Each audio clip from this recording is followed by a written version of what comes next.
Does your brain ever feel like it's running on buggy, outdated software? Constantly crashing with anxiety, freezing with frustration, and just plagued by pop-ups of negative thoughts? What if you could uninstall all of that and reboot your mind with an ancient operating system? One designed by Roman emperors and brilliant thinkers to unlock a permanent sense of calm and resilience. Well, that's what we're talking about today, the timeless principles of Stoicism. Let's be real. Modern life can feel like a storm of notifications, deadlines, and social pressures.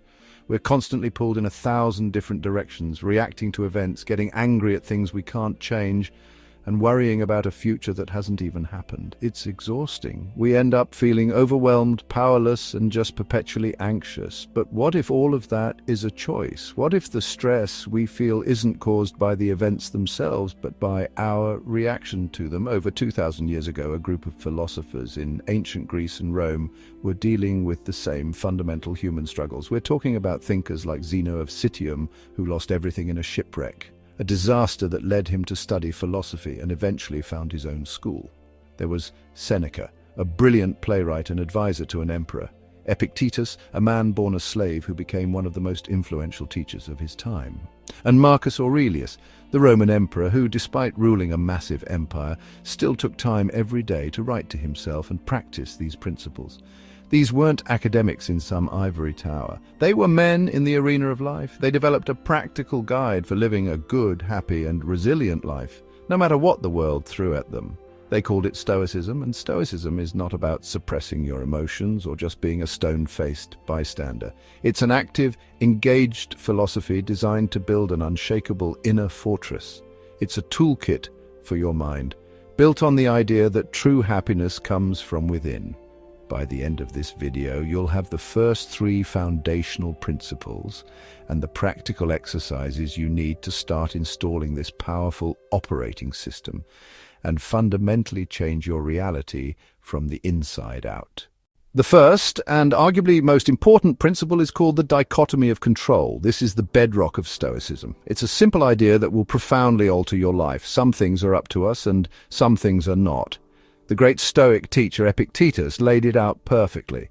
He said that our opinions, our choices, and our actions are up to us, but our bodies, our reputations, our possessions, and what other people do, not up to us. Think about that for a second. What is truly 100% yours to command? Your thoughts, your judgments, your decisions, everything else?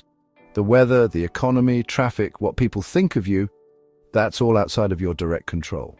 The Stoics argued that most of our suffering comes from confusing these two categories. We burn all our energy trying to command things we can't, and we neglect the one area where we are the absolute rulers, our own mind. Imagine you're stuck in a massive traffic jam. The typical reaction: frustration, anger, stress. You're gripping the steering wheel, cursing the other drivers, checking the time every 5 seconds. None of this moves the cars an inch. The traffic is an external event.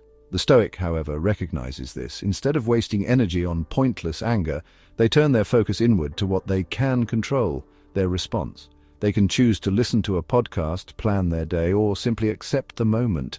The event is the same, but the experience is radically different. As Marcus Aurelius wrote, "You have power over your mind, not outside events. Realize this, and you will find strength." This isn't about being passive, it's about being strategic. You can't control your boss's mood, but you can control the quality of your work. You can't control a global crisis, but you can control whether you act with kindness and courage. Practical exercise, the daily journal. Here's how you can start putting this into practice tonight. Grab a notebook and draw a line down the middle of a page.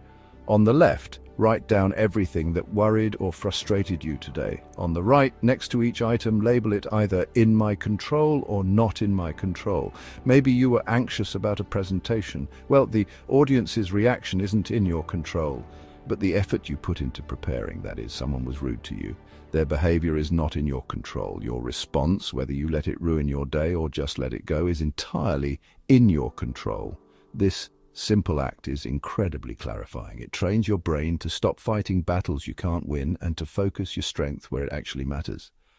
Once you start separating what you can and can't control, you can install the next layer of the OS, amor fati. It's Latin for a love of fate. This is the practice of not just accepting, but embracing everything that happens in life. The good, the bad, and the ugly. Now, that might sound a little extreme.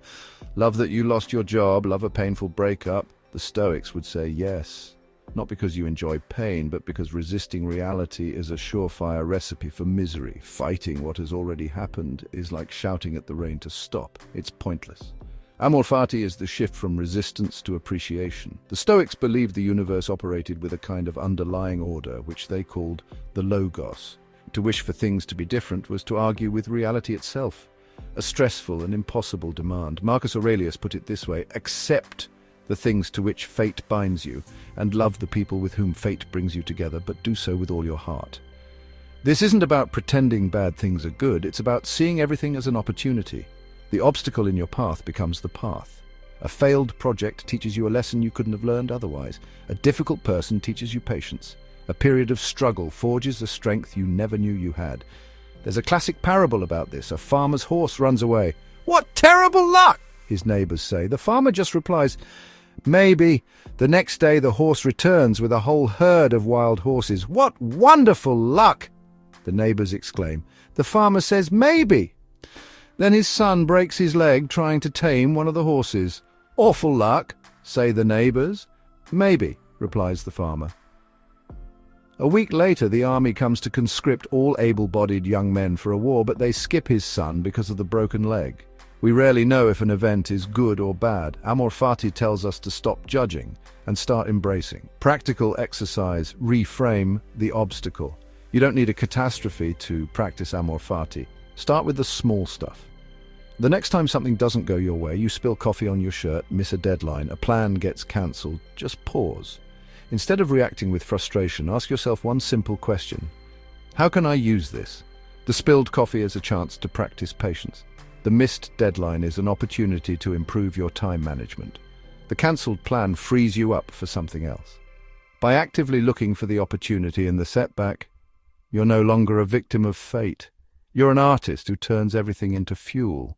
If these ideas are clicking with you and you want to keep building a more resilient and calm life, go ahead and subscribe to the channel and hit that notification bell. We're all about exploring ancient wisdom for modern problems, and we'd love to have you in the community. The final principle for today is perhaps the most sobering, but it's also the most powerful. It is memento mori. Remember, you must die. Our culture does everything it can to avoid thinking about death. We see it as morbid and scary. But the Stoics saw it as the ultimate tool for living a vibrant and meaningful life. It was a reminder that our reputation, our possessions, our career, it's all temporary. Marcus Aurelius constantly reminded himself of this. He wrote in his private journal, "You could leave life right now. Let that determine what you do and say and think." This isn't meant to be depressing, it's meant to be clarifying.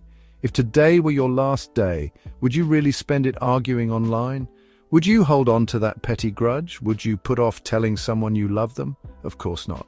Remembering death injects a profound sense of urgency and priority into our lives. It strips away the trivial and leaves only what's essential. As the philosopher Seneca said, it is not that we have a short time to live, but that we waste a lot of it. We act like we have infinite time, putting off our dreams for a someday that isn't guaranteed. Memento mori is the antidote. It's a call to live now. This practice also cultivates incredible gratitude. When you truly grasp that this moment is fleeting, you appreciate it more deeply. Epictetus advised that when you kiss your child goodnight, you should silently remind yourself that you might not have that chance tomorrow. This isn't to create fear, but to transform a routine act into a moment of profound love, precisely because it isn't guaranteed. Practical exercise, the deathbed meditation.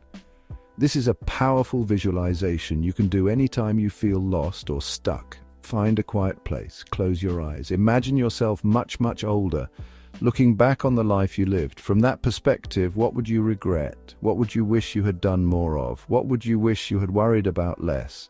Hesitating to start that project or take that trip? Ask your future self for advice. The answer is almost always do it. Holding on to anger, your future self will tell you to let it go. This exercise provides ultimate clarity. It cuts through the daily noise and connects you to your deepest values, giving you the courage to start living the life you want right now.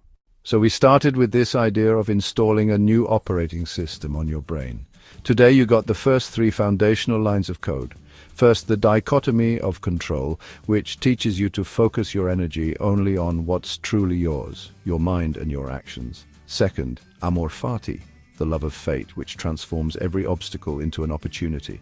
And third, memento mori, the remembrance of death, which brings clarity, urgency and gratitude to every single day. These aren't just cool ideas, they are practical daily exercises. They are tools for forging unshakable resilience and a profound sense of calm. This isn't a quick fix, it's a lifelong practice of training your mind just like an athlete trains their body. It's the work of developing true virtue, the wisdom to know what you can control, the courage to face life's challenges, the justice to treat others well, and the temperance to master yourself. By installing this Stoic OS, you won't erase the challenges of life. The storms will still come. What changes is you. You become the calm, steady, resilient captain who can navigate any storm, secure in the knowledge that your happiness isn't out there somewhere. It's forged right inside the fortress of your own mind. I'd love to hear from you. Which of these principles hits home the most? Drop your thoughts in the comments below and let's continue the conversation. Thanks for watching.